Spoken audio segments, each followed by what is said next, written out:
तो जब पूरी दुनिया अज्ञानता रूपी अंधकार में सो रही थी तो भारतवर्ष के अंदर तक्षशिला और नालंदा जैसी बड़ी बड़ी यूनिवर्सिटीज थी जहां पर पूरे विश्व से लोग ज्ञान लेने आया करते थे। भारतवर्ष के अंदर बुद्धयान, आर्यभट्ट, चरक, सुश्रुत, कनद जैसे महान हस्ती पैदा हुए थे। भारत के बने भवनों, मंदिरों तथा अन्य कलाकृतियों ने पूरे विश्व का ध्यान अपनी तरफ आकर्षित करवाया था। एंशिएंट इंडिया से ही बुद्धिज्म, सिखिज्म, जैनिज्म जैसे धर्म निकल कर आए थे। तो देखा जाए दोस्तों तो ancient India knowledge, philosophy, science, technology, art, music इन सभी चीजों में आगे था। एंगस मैडिसन जो कि एक ब्रिटिश इकोनॉमिस्ट थे, उन्होंने एक रिसर्च पेपर पब्लिश किया था, the world economy millennium perspective and historic statics, 657 pages का रिसर्च पेपर। इसके पेज नंबर 263 में एंगस मैडिसन ये बताते हैं कि करीब फर्स्ट सेंचुरी के समय भारत पूरी दुनिया का 32.9% जीडीपी शेयर करता था। फर्स्ट सेंचुरी के समय भारत पूरे विश्व का सबसे बड़ी अर्थव्यवस्था थी। पर धीरे धीरे भारत के ऊपर तुर्क, अरब, अफगान और ब्रिटिश इन सभी लोगों ने एक के बाद एक आक्रमण किया और भारत के सारे वेल्थ को लूटकर यहां से लेकर चले गए। पर्शियन इतिहासकार था जिसका नाम था फरिश्ता। उसने एक किताब लिखी है, a history of rise of Mahmud power in India. इस किताब में उसने बताया कि वर्ष 1001 के समय महमूद गजनी ने काबुल के राजा जयपाल के ऊपर आक्रमण कर दिया। जयपाल को हराने के बाद गजनी ने वहां से लाखों दिरहम्स की वहां से कर वसूली की।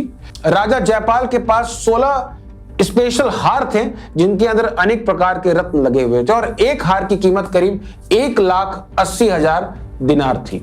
महमूद गजनी ने इन 16 हार को राजा जयपाल से छीन लिया। इसके बाद 1009 में महमूद गजनी ने नागरकोट के ऊपर हमला किया। नागरकोट हिमाचल प्रदेश के कांगड़ा वैली के आसपास स्थित था।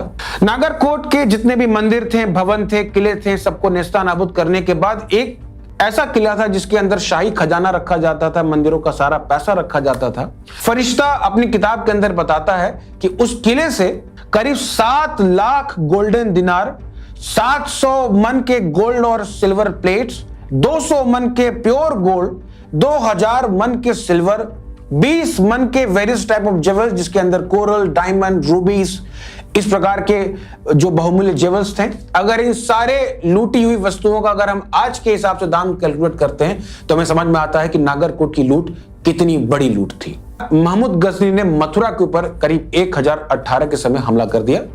मथुरा पहुंचने के बाद, मथुरा की खूबसूरती को देखने के बाद महमूद गजनी कहता है कि मथुरा ऐसा शहर है जिसे हम 200 सालों के अंदर भी लाखों दिरहम्स देने के बाद भी हम उसको बना नहीं सकते हैं। पर इतना खूबसूरत मथुरा शहर 20 दिनों के अंदर ही महमूद गजनी के द्वारा नेस्तनाबूद कर दिया जाता है और हर तरफ तोड़फोड़ मचा दी जाती है। फरिश्ता अपनी किताब में बताता है कि मथुरा के अंदर से 5 गोल्डन भगवान के विग्रह मिलते हैं जिनकी आंखें रूबी से बनी हुई थी, जिनकी कीमत करीब 50,000 दिरहम्स की थी। एक स्पेशल विग्रह मिलता है जिसके हाथों में एक सैफरी रिंग होता है जिसका वजन करीब 400 मिस्कल था। मिस्कल एक इस्लामिक वेट है और अगर हम इसको केजी में ट्रांसफॉर्म करते हैं तो करीब 2 केजी का जो सैफरी रिंग था। जब इस पूरे विग्रह को पिघला दिया जाता है तो इससे करीब 456 किलो का प्योर गोल्ड निकलता है। क्राइम अगेंस्ट इंडिया एक बुक है जिसे स्टीफन नैप जी ने लिखा है। अपनी किताब में बताते हैं कि महमूद गजनी ने सोमनाथ मंदिर से करीब 2 crore dirhams of gold, silver and James की चोरी की थी। दोस्तों, सोमनाथ मंदिर के अंदर ये जो आक्रमण हुआ है, जो लूट हुई है, इससे हमें समझ में आता है कि उस समय पर इकोनॉमिक कंडीशन भारत का क्या था।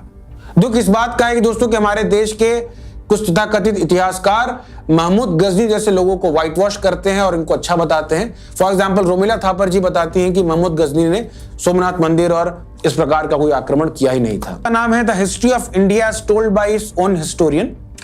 इस किताब में बताया गया है कि जब अलाउद्दीन खिलजी ने जब देवागीर के ऊपर हमला किया था तो देवागीर से उसने करीब 2400 kilo of gold, 4000 kilo of silver, 28 kilo of pearls, 8 kilo of precious stone including rubies, sapphires, diamonds, emeralds, 4000 pieces of silk and other valuables, इन सारी चीजों का लूट किया था। अलाउद्दीन खिलजी ने इसके बाद पांड्या और होयसाला डायनेस्टी के ऊपर भी हमला किया। इसके ऊपर एक किताब लिखी गई है, फतवाए जहांगीरी बाय जलालुद्दीन बर्रानी।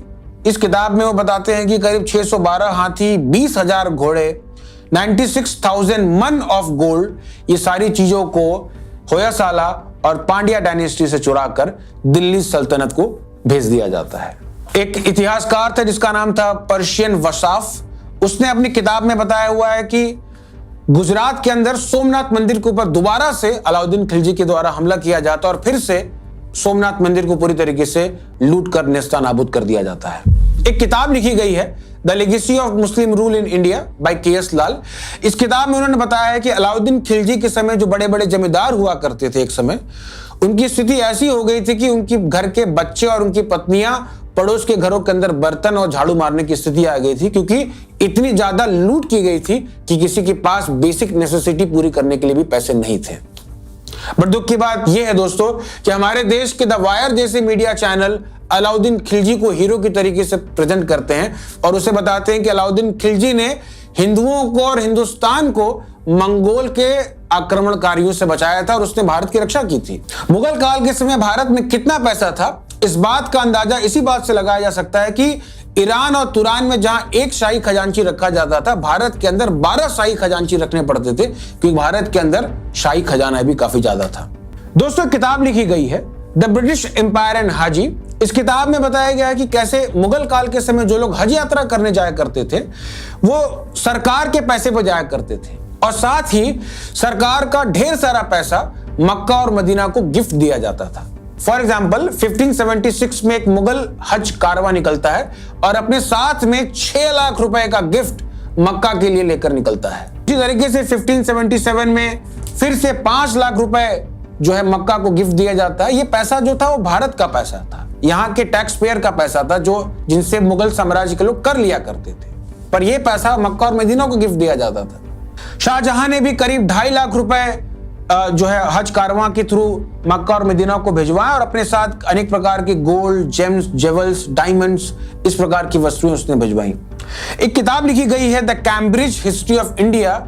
इस किताब में बताया गया है कि औरंगजेब ने करीब 7 सालों के अंदर करीब 30 लाख रुपए मक्का को भेजा था। दोस्तों, मुगल काल के समय 30 लाख रुपए की कीमत आप अंदाजा लगा सकते हैं। दोस्तों, ये वही औरंगजेब था जो कि अगर कोई किसान अगर अपना कर नहीं दे पा रहा है तो उसके लिए उसका हाथ पैर काट दिया जाता था। भारत के हिंदुओं को अपने 4 धाम यात्रा करने के लिए टैक्स देना पड़ता था, पर भारत का जो पैसा है वो 30-30 लाख रुपए जो मक्का और मदीना को भेजा जाता था। दूसरी किताब लिखी गई है the Mughal empire from Babur to Aurangzeb. इस किताब में बताया गया है कि जब 1628 में जब नूरोज फेस्टिवल मनाया जा रहा था, जो कि पर्शियन न्यू ईयर है, उसमें शाहजहां ने अपनी बेगम को 50 लाख रुपए गिफ्ट दिया था, अपनी बेटी को 20 लाख रुपए गिफ्ट दिया था। उस समय 50 लाख और 20 लाख की कीमत आप उसका अंदाजा लगा सकते हैं। 1628 के फरवरी से मार्च तक करीब 1 करोड़ 60 लाख रुपए से गिफ्ट में, पेंशन में, रिवॉर्ड में दिया जाता है। 2 साल के बाद करीब 1630 में जब गोलकोंडा, अहमदनगर, गुजरात, मालवा, इन सब जगहों पर जब एक बहुत बड़ा फेमिन, सूखा जब पड़ जाता है जिसमें करीब 7.4 मिलियन लोग मारे जाते हैं, तो शाहजहां इस पूरे त्रासदी को निपटने के लिए सिर्फ 1 लाख रुपए देता है। आपने बहुत सुना होगा मयूर सिंहासन, जिसके ऊपर शाहजहां बैठा करते थे, जिसके अंदर कोहिनूर हीरा भी रखा गया था, इसकी कीमत 3 करोड़ रुपए थी। तो दोस्तों, देखा जाए तो मुगल काल के समय भारत में पैसा तो था, पर वो भारत के हिंदुओं के लिए नहीं था। वो मुगल शासकों के अय्याशी के लिए था, बट भारत के हिंदुओं के लिए नहीं था। मुगलों ने पूरे भारत को कितना लूटा, इस बात का अंदाजा आप इसी बात से लगा सकते हैं कि मुगलों के आने से पहले भारत की जीडीपी 28.9% थी, बट जब मुगल राज्य खत्म हुआ तो भारत की जीडीपी 16% तक आके रुक गई थी। यही क्लियर कर देता है कि मुगलों ने कितना लूट भारत में मचाया है। पर दुख इस बात का होता है जब हमारे देश के कुछ इतिहासकार जैसे कि हरबंस मुखिया जैसे लोग जब बताते हैं कि मुगल काफी अच्छे थे और मुगलों ने कोई लूट नहीं किया, उन्होंने भारत को चिकन टीका, तबला, तंदूर दिया है, ताजमहल दिया है, तो ये सोचकर हमें बड़ा आश्चर्य होता है और वो दुख भी होता है। मुगलों के जाने के बाद ब्रिटिश एम्पायर ने भी भारत के साथ लूटपाट करना जारी रखा। 1765 से 1938 के बीच में करीब $45 ट्रिलियन की लूट की जाती है। जब ब्रिटिश भारत में आते हैं तो उस समय इंडिया की जीडीपी 23% थी, बट उनके जाते जाते ये जीडीपी गिर के सिर्फ 4% तक रह जाती है। दुख इस बात का होता है जब कुछ लोग कहते हैं कि अंग्रेजों ने भारत को बहुत कुछ दिया है, रेलवे दिया है, बहुत हेल्प किया है, और उन्हें यह दिखता नहीं कि $45 ट्रिलियन की लूट की गई है। दोस्तों, जो भी गोल्ड, सिल्वर, जेवल्स, इन सारी चीजों की लूट की गई है, अगर इन सारी चीजों का कीमत अगर हम आज के कॉन्टेक्स्ट से अगर हम कैलकुलेट करते हैं तो हमें समझ में आ जाता है कि भारत का इकोनॉमिक प्रॉस्पेरिटी एंशिएंट टाइम में कितना था। ऐसा आजकल दिखाया जाता है कि भारत एक गरीब था, पिछड़ा था, रूढ़िवादी देश था। ऐसा बिल्कुल नहीं था। अगर भारत एक गरीब और रूढ़िवादी देश होता तो इतने सारे देश से लोग भारत में क्यों आते? भारत एक समय पूरी दुनिया का सबसे सर्वश्रेष्ठ इकोनॉमी वाला देश था, क्योंकि भारत अपने वैदिक संस्कृति का, अपने वैदिक शास्त्रों का पालन करता था। इसीलिए इस वैदिक कल्चर को, इस वैदिक नॉलेज को प्रिजर्व करना, प्रमोट करना हम सबकी जिम्मेदारी है।